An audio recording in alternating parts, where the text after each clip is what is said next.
benda yang sangat-sangat jarang saya jumpa dan jarang sangat kes ni berada di klinik kita lah. So ini first time, okay. 4 week boleh scan ke untuk betul pregnant tidak? Boleh, tak ada masalah. Tapi you kena buat TVS scan. Okey korang, apa yang korang nampak di machine scan saya ni? Saya nak tunjukkan kepada anda, wanita yang dah berkahwin ataupun yang kerap ada masalah senggugut, masalah period.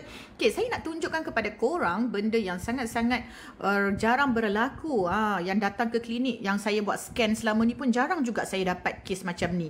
Tapi dia datang you all dengan sakit perut sahaja. Dia tak datang dengan isu lain tau. Jadi saya pun suggestkan dia buat TVS scan. Kalau korang tak pernah tengok TVS scan ni apa kan, boleh puasa ke awal pregnant? Boleh je. Kalau rasa selesa dan tak ada gastrik, boleh je puasa. Korang nampak tak apa yang saya pegang ni? Cuba korang komen. Siapa tahu apa yang saya pegang ni?